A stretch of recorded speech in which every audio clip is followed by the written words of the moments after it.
Este programa es presentado por tucasaenflorida.com, Grupo Sí España, servicio integral para España. Venezuela Food and Tradition, en el corazón de la calle 8.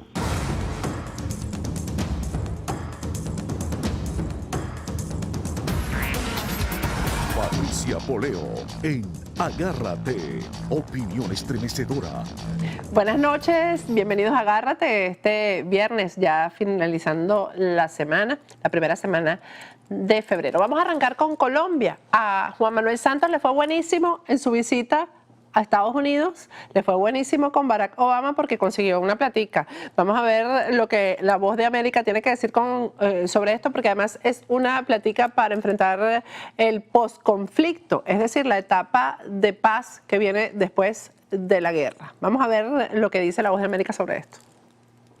El mandatario colombiano Juan Manuel Santos calificó su visita de 3 días a Washington como la más fructífera y provechosa de los últimos tiempos. Nos llena de satisfacción, nos llena de orgullo, porque los colombianos tenemos que comenzar a creer más en nosotros mismos, al igual que nuestros aliados, nuestros amigos creen en nosotros. En el Departamento de Estado, Santos se reunió con el secretario John Kerry, quien será una figura clave en las operaciones de desminado en las áreas rurales del país. Adicionalmente, Estados Unidos y Noruega hemos puesto en marcha una iniciativa mundial para la remoción de minas para ayudar a Colombia a librarse de estos dispositivos letales para el año 2021.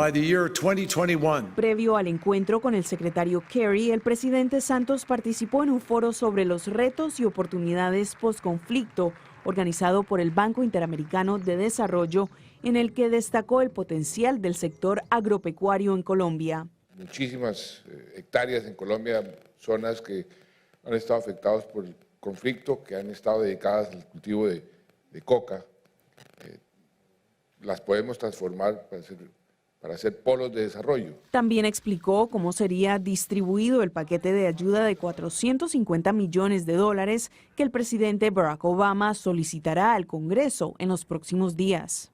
Ahí va a haber un componente de desminado importante, pero también de desarrollo de las zonas en conflicto, de ayuda a la parte operativa e institucional del posconflicto inmediato, es decir, todos los campamentos de donde, cómo se van a controlar los sitios donde van a llegar los miembros de las FARC a desarmarse. Angélica Herrera, Voz de América, Washington. En la parte bueno, y este plan que se ha hecho llamar Plan Paz Colombia ha tenido reacciones por parte del mundo intelectual y político de Washington. Vamos a ver el reportaje de La Voz de América sobre esto.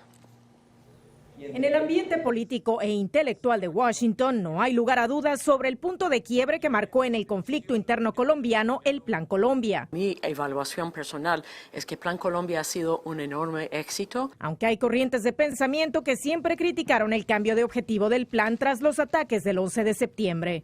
Se hicieron grandes amigos el presidente George W. Bush y el presidente Uribe, y durante los próximos 8 años Colombia recibió un poco más de $10.000 millones para luchar en contra del narcoterrorismo. Sin embargo, tampoco hay duda de la trascendencia de un acuerdo de paz en La Habana tras 50 años de conflicto armado. Colombia está a puertas de firmar un acuerdo con la fuerza guerrillera más antigua de América Latina. Eso no es cosa menor. Por eso, a juicio del ex embajador estadounidense en Colombia, Miles Frechette, el Paz Colombia marca otro giro. Pues un gran espaldarazo, excelente, toda la atención. Aunque coincide con los demás analistas en un punto. Hablemos al pan y al vino.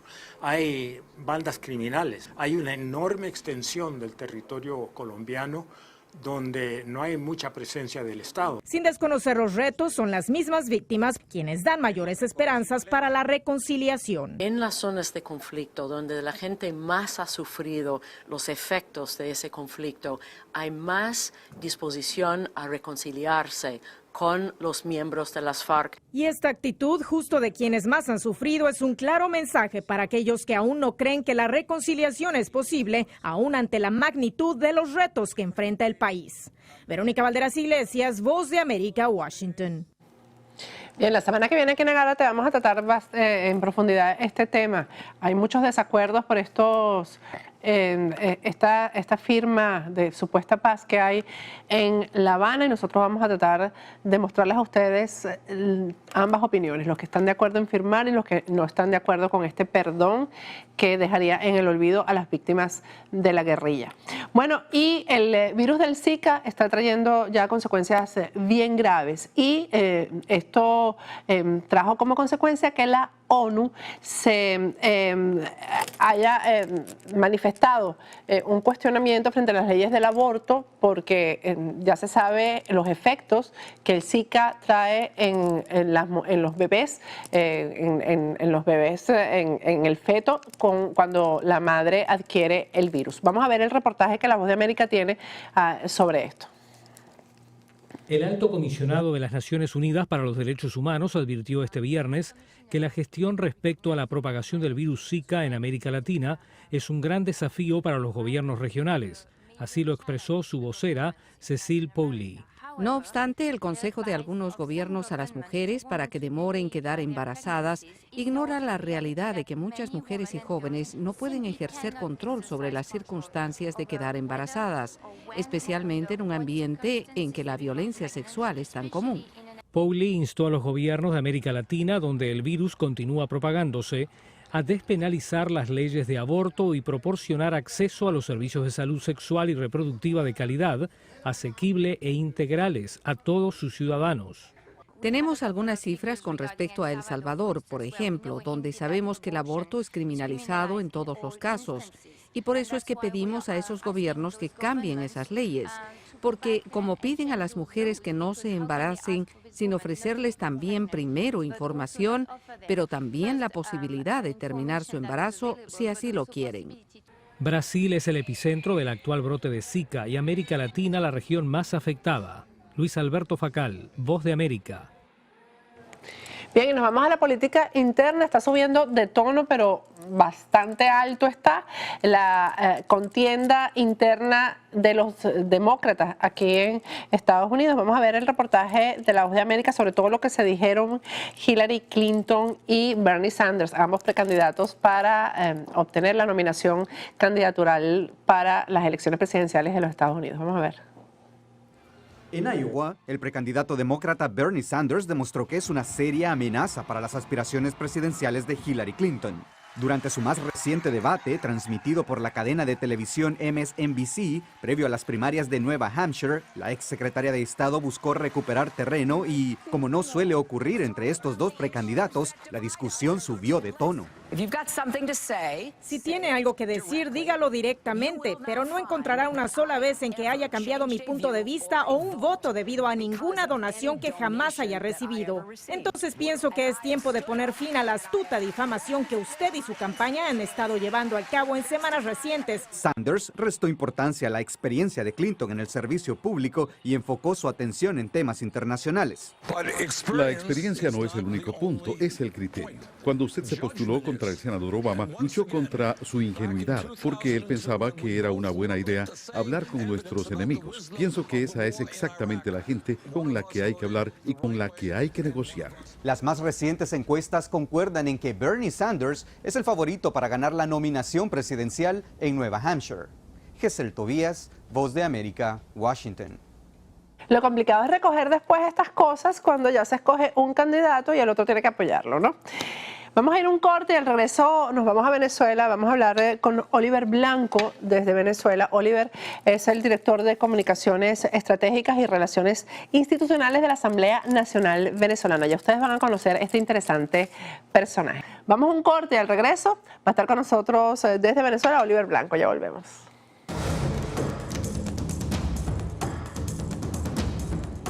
Agárrate con Patricia Poleo.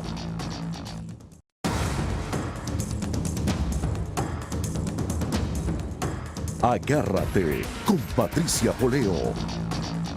Regresamos con Agárrate y en esta parte del programa vamos a conversar con Oliver Blanco, que es el director de Comunicaciones Estratégicas y Relaciones Institucionales de la Asamblea Nacional de Venezuela. Cuando uno dice el cargo, entonces, y uno piensa en el presidente de la Asamblea Nacional, uno piensa que va a hablar con un viejito, la gente que no conoce a Oliver Blanco. Pero vamos a verlo en pantalla porque ya lo tenemos vía Skype. Buenas noches, Oliver, ¿cómo estás? Hola, Patricia, qué gusto hablar contigo. Igualmente, Oliver, un muchacho sumamente joven. ¿Cuántos años tienes, Oliver? 23, y cumplo 24, bueno, en menos de un mes. Apenas 24 años y tiene ese cargo tan importante, designado, me imagino, que por el propio Henry Ramos Alup, Oliver, ¿no? Así es, así es. Lo cual quiere decir que es un hombre que cree en las nuevas generaciones, a pesar de que él es un hombre mayor y que ha sido cuestionado por ser mayor, cree en las nuevas generaciones.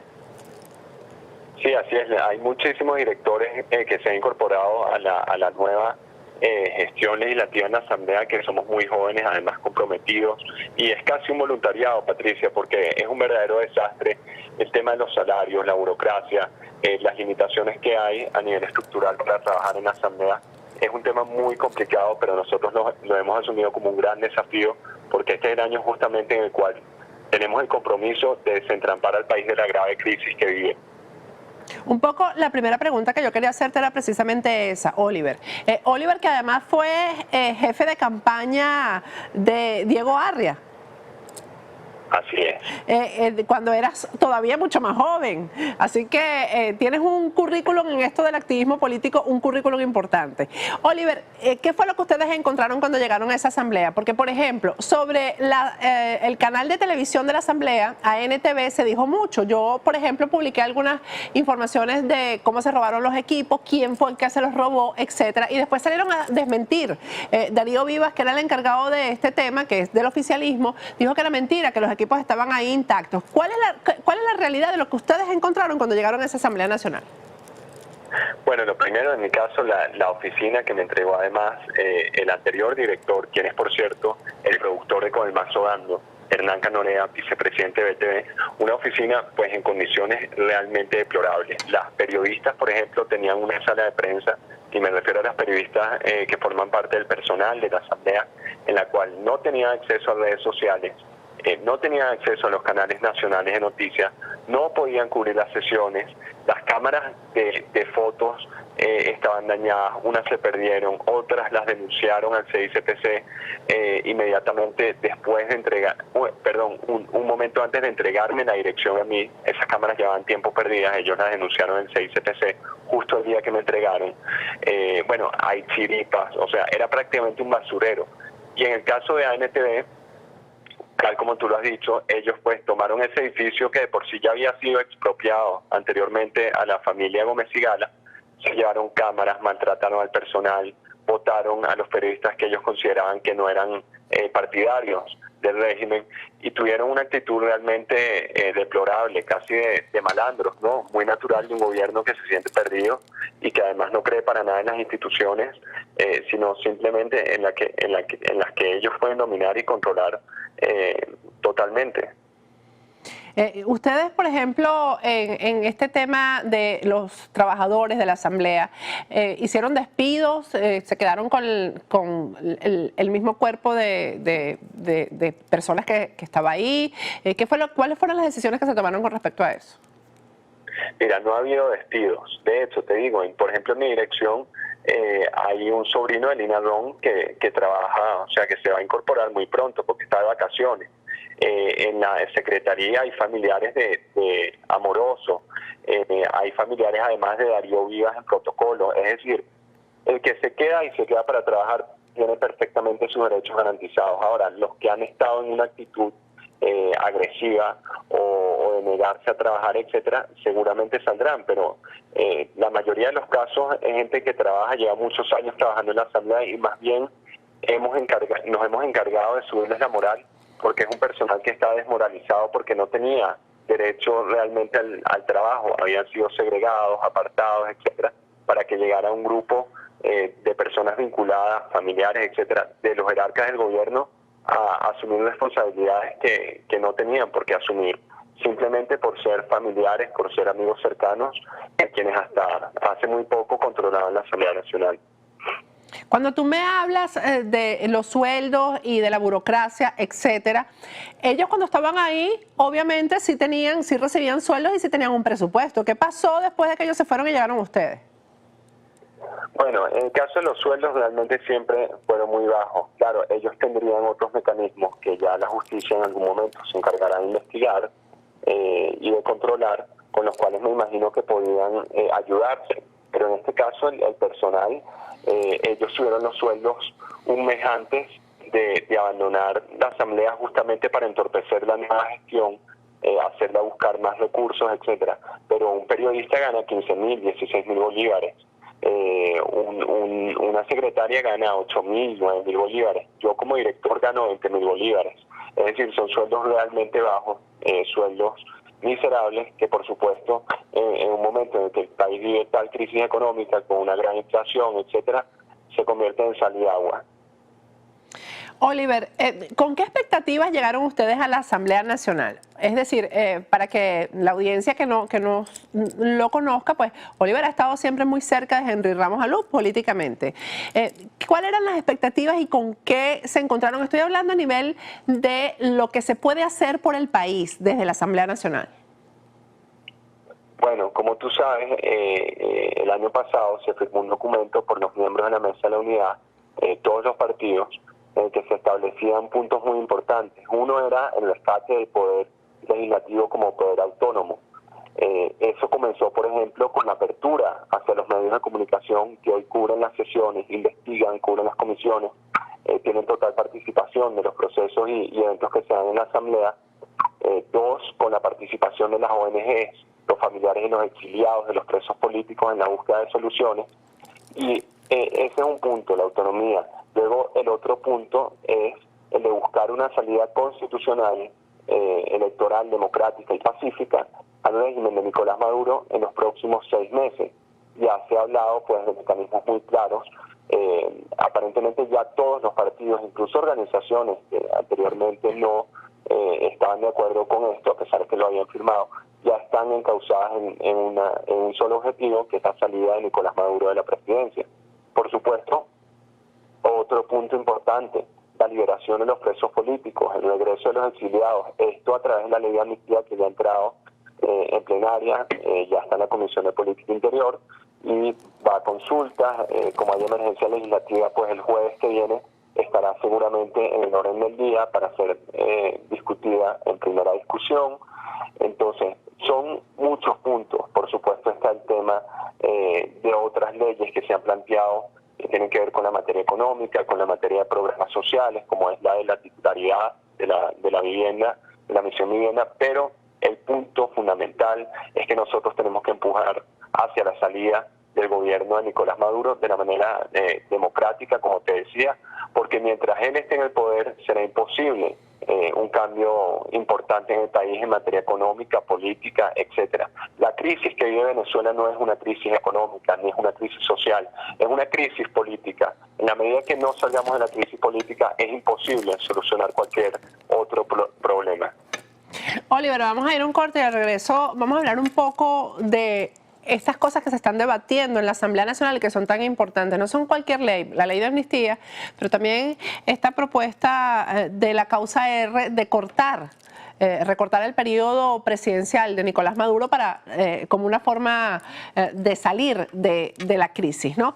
Y vamos a conversar un poco sobre cómo han encontrado ustedes, que lo cual es obvio, ¿no? Pero que me digas si ellos están obstaculizando el trabajo parlamentario, que es tan importante sobre todo a nivel de las comisiones. Al regreso vamos a conversar sobre todo esto. Vamos a ir a un corte y al regreso seguimos conversando con Oliver Blanco sobre esta agenda parlamentaria que está siendo fundamental en Venezuela para enfrentar la crisis. Ya regresamos.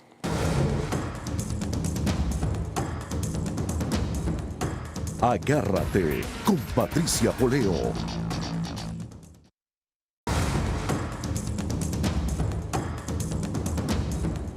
Agárrate con Patricia Poleo.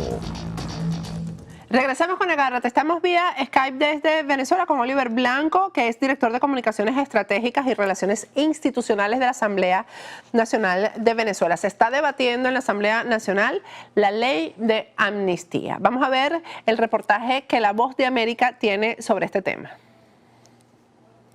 La Asamblea Nacional Venezolana inició el debate del proyecto de la Ley de Amnistía y Reconciliación que busca la liberación de varias decenas de los llamados presos políticos, una normativa que no cuenta con el respaldo del gobierno, tal como lo aseguró la parlamentaria oficialista Ilenia Medina. Una ley con el pretexto de la reconciliación nacional, lo único que busca es institucionalizar la impunidad. Esta discrepancia hace prever un posible nuevo choque entre poderes que afectará la ejecución de la iniciativa, tal como lo aseveró el jefe de la fracción parlamentaria de la bancada del gobierno, Héctor Rodríguez. Quieren perdón, reconozcan sus errores y pídanle perdón a las víctimas. Es a ellos a quienes les tienen que pedir perdón. Y luego de eso, hablemos de la paz. Sin embargo, durante el acalorado debate, la legisladora opositora Delsa Solórzano destacó que es primordial lograr la aprobación de este proyecto de ley para superar la crisis política y social que atraviesa el país. Es una aspiración general de todos los venezolanos en este tiempo de crisis que vive la nación. En la actualidad hay presos políticos en las cárceles. De igual forma, el dirigente opositor Omar Ávila destaca que se está avanzando en las promesas realizadas por la opositora Mesa de Unidad Democrática durante la campaña. Esas promesas por las cuales mayoritariamente el pueblo se expresó por la alternativa democrática. Álvaro Algarra, Voz de América, Caracas. Oliver, lo tenemos a Oliver vía Skype desde Venezuela. Como termina el reportaje de BOA, es importante porque se está cumpliendo con las promesas que se hicieron en la campaña y se está cumpliendo de forma acelerada. No hay excusas, o hasta el momento no ha habido excusas por parte de la bancada mayoritaria, que es la de la Mesa de la Unidad. La ley de amnistía es una de estas, pero definitivamente, Oliver, va a haber muchísima oposición por parte del gobierno. Así es, Patricia. Y de hecho, bueno, tú comentabas también, cómo están obstaculizando del gobierno las acciones de la Asamblea Nacional. Y ha sido muy evidente que Venezuela va en camino a un choque de poderes. ¿Y por qué? Porque el gobierno se ha negado a reconocer la gran victoria que tuvo la democracia el 6 de diciembre y a reconocer al Poder Legislativo como poder autónomo. Esto, por supuesto, se manifestó primero con los 3 diputados que lamentablemente hubo que desincorporar para seguir adelante, y en cualquier momento pudiera pasar con la aprobación de esta ley de amnistía o, por ejemplo, con la reducción del periodo presidencial a través de una enmienda constitucional como la plantea la causa R, con la que además se identifica plenamente el diputado Henry Ramos Ayub como presidente de la Asamblea Nacional. El desconocimiento del gobierno por parte de estas medidas que tome la Asamblea realmente afectaría la institucionalidad y representaría una total violación a la Constitución, y ya sería casi un golpe de Estado. ¿Tú crees que sería un golpe de Estado, y frente a eso qué hay que hacer o qué se puede hacer, Oliver? Porque hemos visto que de verdad la bancada de la Unidad está trabajando de verdad de forma unitaria, desprendiéndose del partidismo. Es decir, uno los entrevista, por ejemplo, y no se identifican como miembro de Primero Justicia o Acción Democrática, sino como miembro de la bancada unitaria. Pero, ¿cómo se puede enfrentar esta situación cuando el Tribunal Supremo de Justicia está de la mano con el régimen? Bueno, el Tribunal Supremo, el CNE, por ejemplo, en las próximas semanas va a cambiar porque hay 2 rectoras a las cuales se les vence el periodo. En el caso del Tribunal Supremo de Justicia, hay una comisión presidida por el diputado Beris Beitia, que está revisando los nombramientos de los magistrados, que además se hizo, de una manera vergonzosa, ilegal, por encima de la Constitución, y eso tiene y puede revertirse desde la Asamblea. Por supuesto, si los poderes públicos se niegan a seguir los dictámenes, que además son leyes, vienen además de un poder legitimado electoralmente, pues habrá un choque de poderes. Y lo que pueda pasar, es muy difícil de anticipar, Patricia, porque realmente hay una demostración de que el gobierno no aprendió nada del resultado electoral del 6 de diciembre. Ellos son minoría y cada vez son más minoría.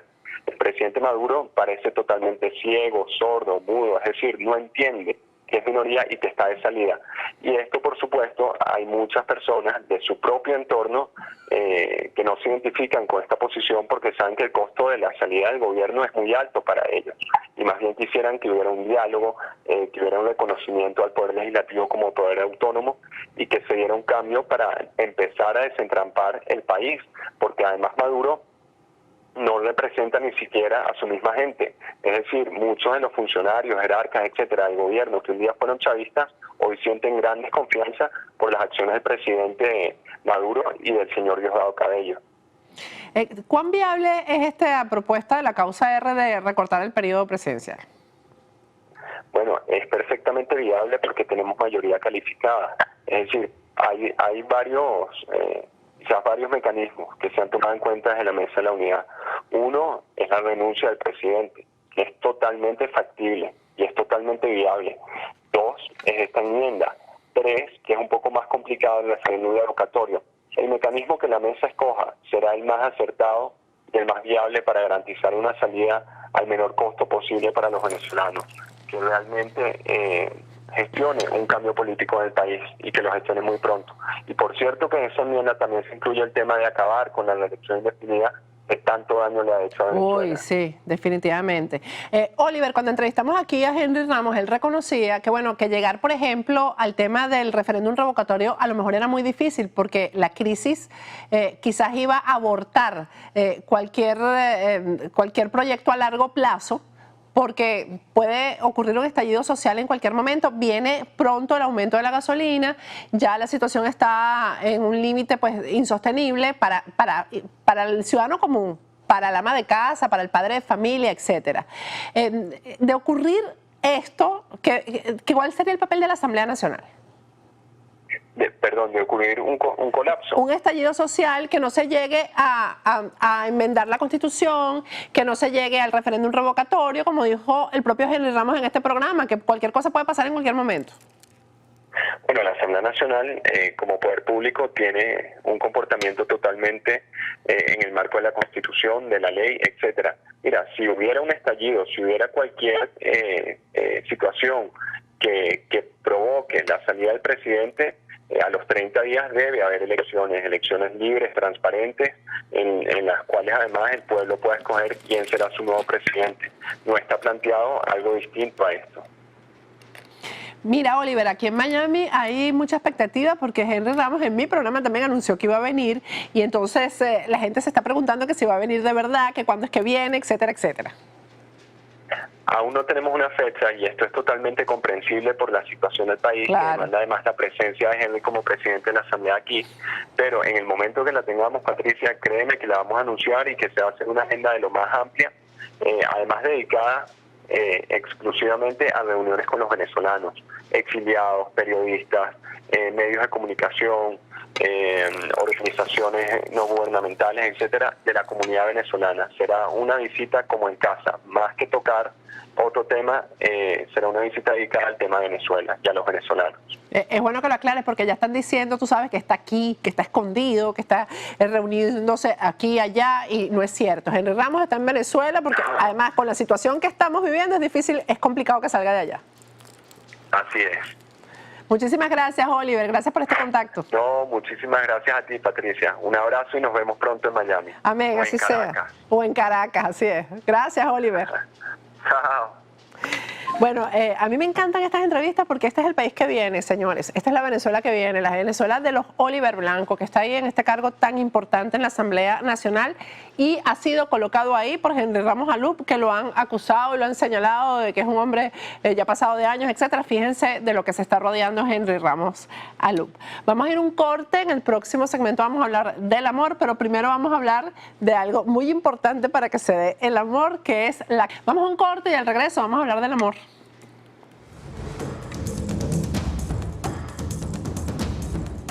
Agárrate con Patricia Poleo.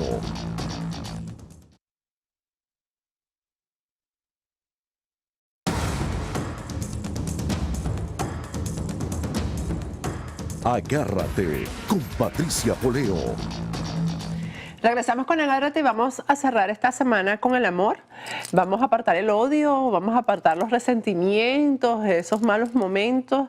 Bueno, los temas que tratamos en este programa a veces son difíciles, complicados, pero siempre me gusta cerrar la semana con algo bien liviano y nada como el amor para terminar una semana que ha sido bien complicada y bien difícil. Además, estamos en el mes del amor.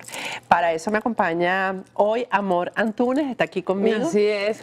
Amor que además es experta en enseñar a amar. Aquí estoy viendo algo de eso, sí, es vamos verdad. a ver que esta entrevista es un poquito complicada para mí, que no toco estos temas, pero vamos a tocarlo. Amor, ¿tú te llamas Amor de verdad? Sí, no, es mi nombre Cuéntame cómo de es verdad. eso. De hecho, no tiene nada que ver con erotismo, es una cosa bien regional, bien autóctona y maracucha. Es Amor de Los Ángeles.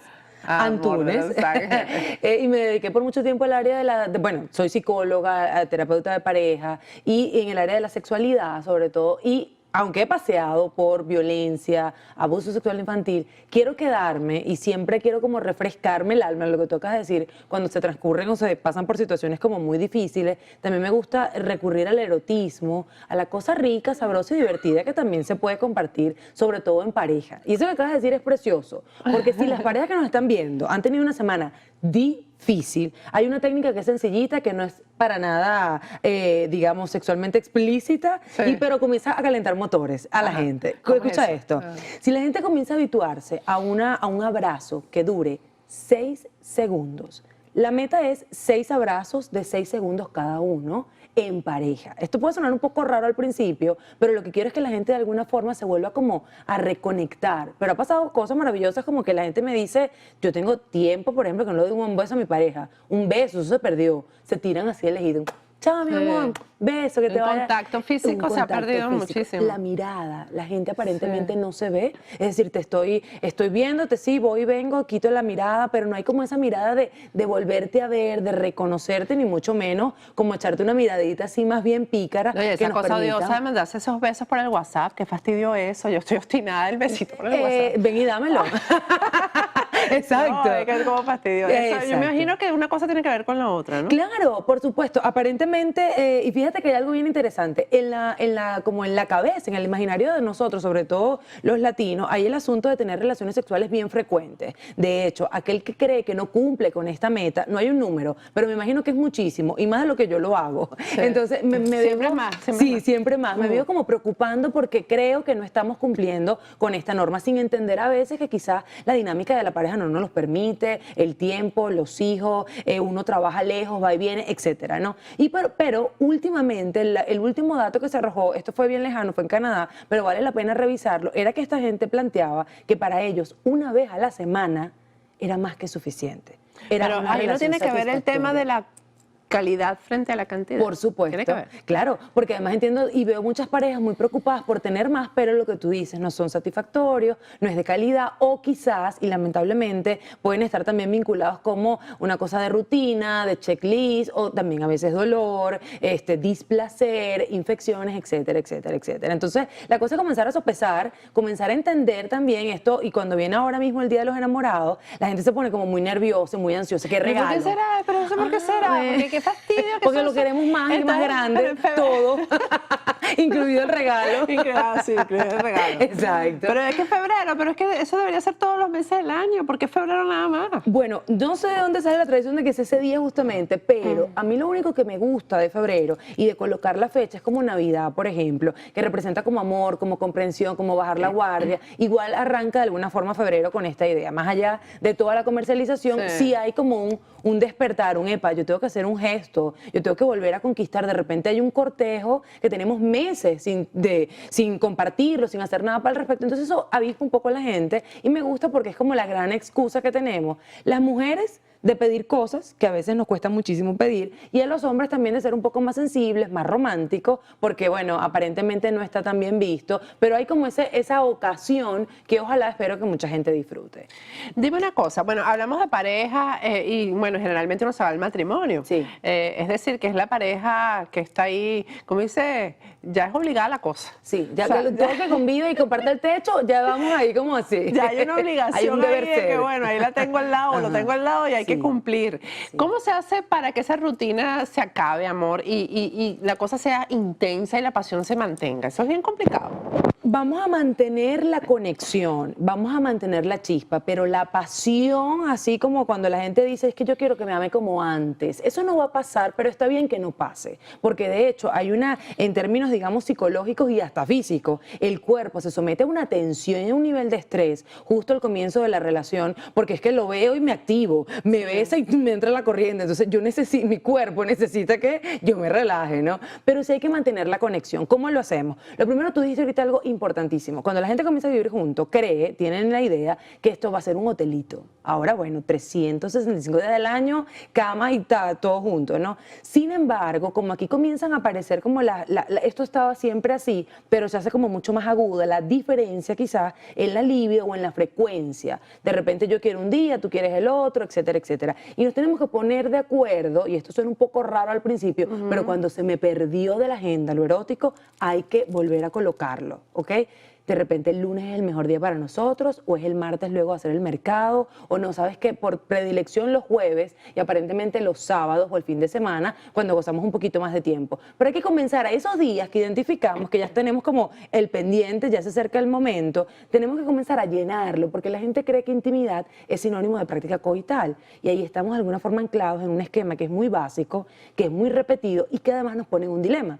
Porque en el caso de los hombres, si están muy agotados o si les está pasando algo, a ellos se les nota mucho más la falla que en el caso nuestro. Pero también a nosotras nos encanta. Ellos no pueden disimular. Ellos no pueden disimular, pero nosotras también nos podemos sentir complicadísimas. Claro. Y una mujer complicada no va y va a hacer todo lo posible para que eso no suceda. Entonces hay cualquier cantidad de actividades no coitales que podemos compartir. De repente no es la actividad completa, pero yo me puedo sentir en conexión contigo, que no se pierda como esa esencia y eso que en algún momento fue la única base que tuvo cualquier cantidad de familia, independientemente de los años que ahora tengan juntos y la cantidad de hijos. Lo que arrancó esa casa fue una conexión afectiva o especial y ojalá erótica y sexual entre esas dos adultos, o sea, y es importante que eso se pueda mantener independientemente de la otra cantidad de roles. ¿Cómo? Hay parejas que se llevan muy bien en la cama pero simplemente no se aman, amor. Sí. Eso a mí me parece tan... Porque yo siento que como para llegar a la mejor relación erótica tiene que pasar por el amor primero. Es lo que yo pienso. Exacto. No todo el mundo piensa así, pero lo interesante es que yo pueda discernir y no me sienta culpable, porque es interesante. Todos estamos de alguna forma, deseamos el combo completo. Si tú a mí me gusta, entonces que yo a ti te guste y además que esto surja bello por todos lados, que no exista la falla. Sí. Bueno en la cama, bueno también en el afecto. Pero la verdad es que hay relaciones que honestamente funcionan perfecto desde el punto de vista sexual y quizás tienen unas grandes fallas y quedarnos como con esa necedad de que esto tiene que funcionar porque es que nos va tan bien en esta, ¿sabe? Es mentira, como también hay otras que van muy bien por el rumbo del equipo y del compañero y del compromiso y en la cama no se llevan tan bien. ¿Qué se hace en esos casos, por ejemplo, cuando la relación en la cama es perfecta? Hay que dejarla en la cama y punto, o sea, no hay que establecer matrimonio. Hay que entender que son variables interdependientes, que de verdad puede ser que una vaya muy bien y que la otra esté muy deteriorada. Entonces, en la medida que yo defina, bueno, no, yo ahora mismo lo que quiero en mi vida, por ejemplo, es actividad recreativa, es no solamente sexualidad, sino disfrute, etcétera. Entonces, me quedo con esta persona porque entiendo, primero, que los dos tenemos un plan común, si no le estoy cayendo aquí en mentiras a nadie, a cuento a nadie. Y en segundo lugar, porque yo sé que esto es lo que yo necesito ahora. Si yo me doy cuenta que mi jerarquía, y esto es una cosa que fíjate que lo voy diciendo ahora, porque de repente hace 5 años era distinto, o dentro de 10 es otra, y yo digo, no, sabes que yo necesito es el compañero, necesito el aliado, yo necesito es quien me acompañe en las noches, quien de alguna forma esté conmigo de otra forma, no necesariamente sexual. Entonces yo debo hacer la distinción, pero imposible estarle pidiendo peras al olmo. Eso es lo primero que debemos evitar, porque entonces comenzamos a cuestionar una serie de cosas de ese otro, que quizás él es muy bueno con otra o con otro y puede funcionar perfectamente, pero conmigo la cosa no marcha, no va bien en esta área. Entonces es importante como poder reconocer dónde está la falla y definitivamente cualquiera de los dos escenarios se puede rescatar. Supone mucho trabajo, pero se pueden rescatar. Sí, pero a veces eso es lo que lleva a tener dos parejas. Bueno, tú no vas a creer esto, pero me sorprende enormemente cómo los hombres, por ejemplo, y esto me ha pasado varias veces en terapia, me dice, yo he tenido este problema con mi pareja, no sé, de tiempos, llego más rápido de lo que yo quisiera. Chica, ¿será bien que yo pruebe con otra mujer a ver si esto no me pasa? Y yo ya va, wait, ¿de dónde sale esta hipótesis? Sí. Porque si tú tienes un asunto que no sabemos todavía si es biológico o es emocional, supongamos que es estrés, estar frente al escenario de una nueva pareja, eso debería aumentar los niveles de estrés. O sea, me parece un poco loca la salida, pero pero esa es la fantasía, que cuando me voy a distraer con otro, entonces se me olvida este problema. La verdad es que no, esto no resuelve absolutamente nada, ningún inconveniente que tengas con la pareja, digamos, central. Las extraparejas simplemente vienen a eso, a recrear, a generar un poquito allí como de, ¿sabes?, darle la vuelta al asunto, pero no solucionas nada y definitivamente enrollas mucho más el escenario cuando hay emociones de por medio, cuando hay riesgo reproductivo de por medio y esta serie de cosas que van de alguna manera enlodando toda la relación. Bueno, este sábado, Amor va a estar diciendo... El 11. No es este sábado, No, es el 11. El sábado 11, Creatividad Erótica para Llevar, es digamos, la conferencia que vas a dar. Sí. Y yo creo que bueno, es desde las 7, son 3 horas.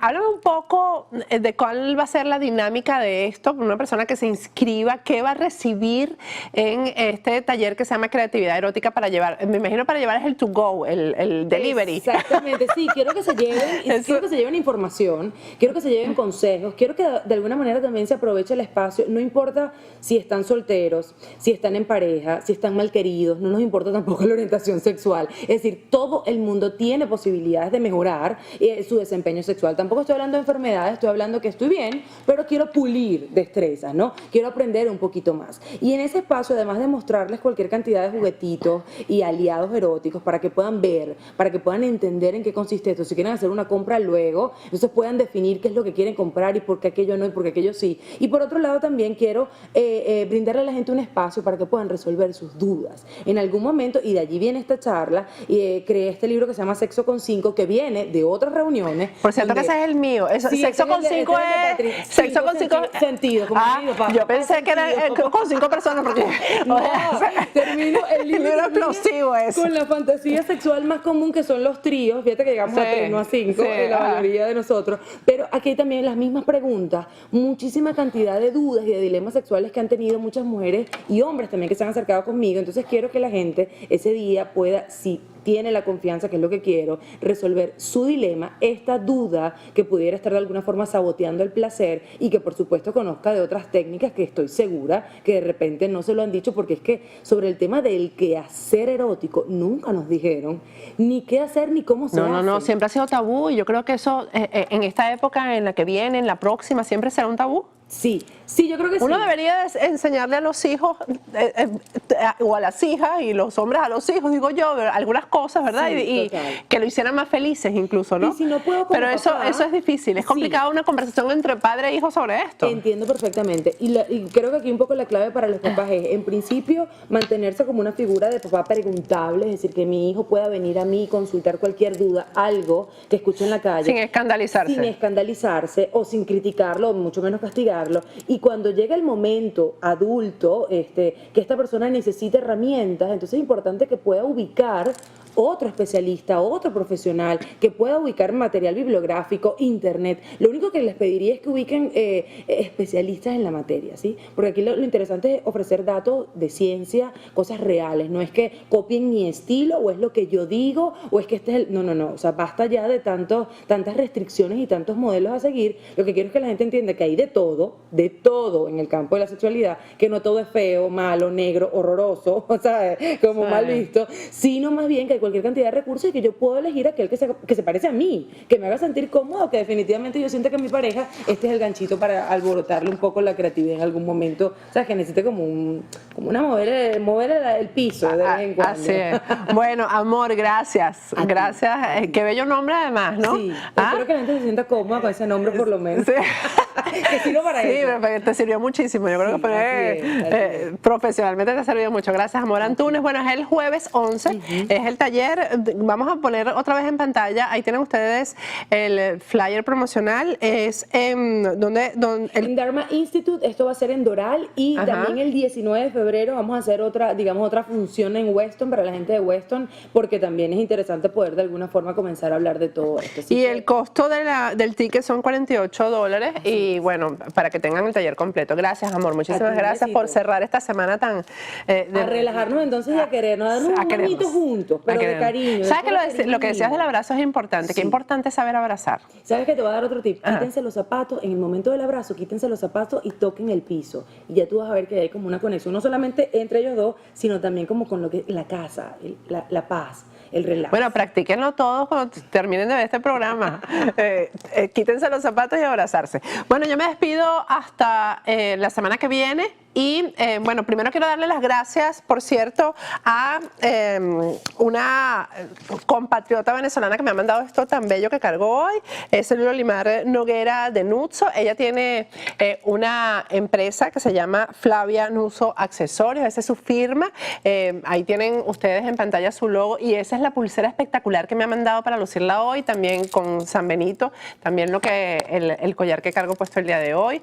Bellísimo. Gracias, Lolimar, por este regalo tan hermoso que además me ha acompañado el día de hoy con esa imagen de San Benito que yo de verdad venero tanto. Muchísimas gracias. Bueno, feliz fin de semana para los venezolanos y los latinoamericanos. Viene carnavales, o sea, pórtense bien, sobre todo en Panamá, que hacen desastres con ese carnaval. Por favor, pórtense bien en carnavales. Hasta la semana que viene. Este programa fue presentado por tucasaenflorida.com, Grupo Sí España, servicio integral para España. Venezuela Food and Tradition, en el corazón de la calle 8.